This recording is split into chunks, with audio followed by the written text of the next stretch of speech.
Hello viewers, আসসালামু আলাইকুম। আমি নীলা আপনাদের সবাইকে ওয়েলকাম করছি নতুন আরেকটা রান্নার ভিডিওতে।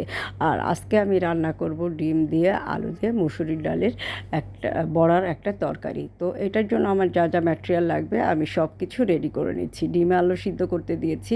আর এখানে লাগবে হচ্ছে শুকনো মরিচ, তেজপাতা, গরম মশলা, কাঁচামরিচ, আদা বাটা, জিরা বাটা, রসুন বাটা এবং মানে একটু মশলাদার করে এটা রান্নাটা করব। এবং মুসুরির ডাল আমি আগেই ভিজিয়ে নিয়েছিলাম। তো প্রথমে আমি গরম মশলাটা একটু গুঁড়ো করে নিব।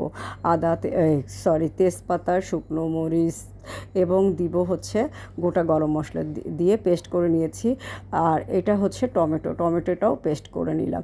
এখন আমি পেস্ট করে নিব হচ্ছে মুসুরির ডাল। তো সব কিছু বাটাবাটি বা পেস্ট করার কাজ শেষ। এখন মুসুরির ডালের ভিতরে পেঁয়াজ দিব, একটু লবণ দিব, হলুদ দিব, কাঁচামরিচ দিব এবং একটু ধনিয়া গুঁড়ো দিব, জিরা বাটা, আদা বাটা আপনারা চাইলে দিতে পারেন, আবার নাও দিতে পারেন, খারাপ লাগবে না। তো সব কিছু দিয়ে ভালো করে মাখিয়ে নিব।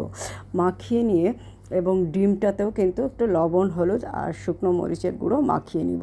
তো মাখামাখির কাজটাও সেরে ফেলছি।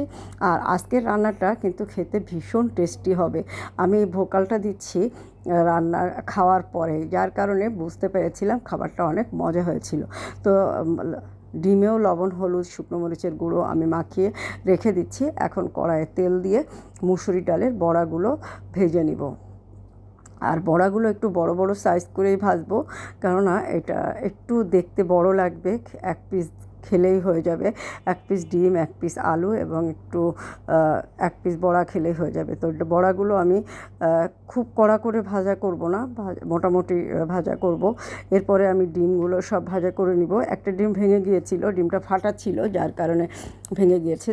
তাও যাই হোক, কড়াইয়ে তেল দিয়ে দিলাম, পেঁয়াজ কুচি দিয়ে দিচ্ছি আর দিয়ে দিচ্ছি শুকনো মরিচ। এখন দিয়ে দিচ্ছি আদা বাটা, জিরা বাটা, রসুন বাটা আর দিয়ে দিব টমেটো পেস্ট এবং আধা চামচ শুকনো গরম মশলার গুঁড়ো।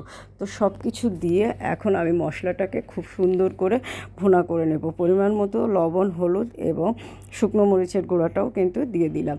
দিয়ে মশলাটাকে অনেক বেশি সুন্দর করে একটু স্পাইসি করে এটা ভুনা করে নিব।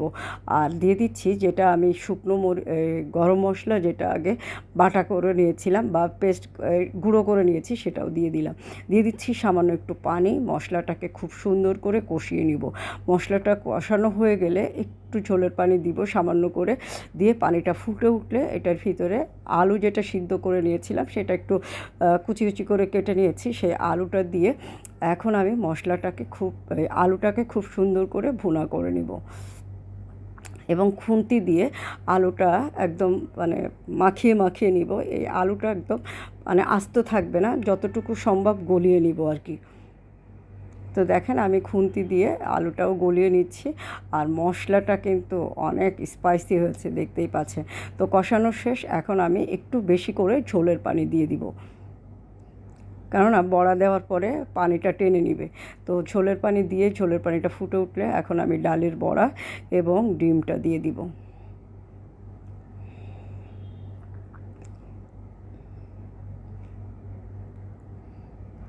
তো বড়াগুলো একে একে আমি দিয়ে দিচ্ছি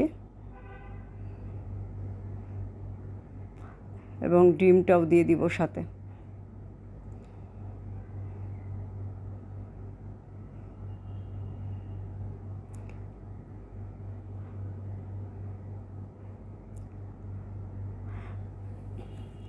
এটা একটু ঝোল ঝোল রাখবো, কারণ বড়া দিয়ে ভাত খেতে গেলে গলা শুকিয়ে আসবে। আর আলুটা যেহেতু গোটা করে নেওয়া হচ্ছে বা পেস্ট হয়ে গেছে, এখন আমি একটু ঝোলটা ফুটে উঠলে একটু গরম মশলা গুঁড়ো দিয়ে দিলাম।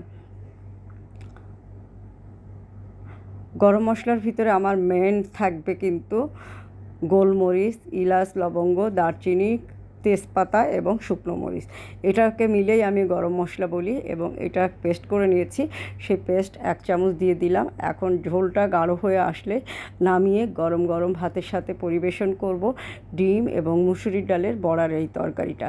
খেতে এত স্বাদ লাগবে, বলে বোঝাতে পারবো না। এটা বোঝাতে গেলে আপনাকে এভাবে বাসায় একটু রান্না করে দেখতে হবে। তো হয়ে গেল আমার ডিম, আলু এবং বড়ার তরকারি। কেমন লাগলো রেসিপিটা কমেন্ট করে জানাবেন। ভালো থাকবেন সবাই।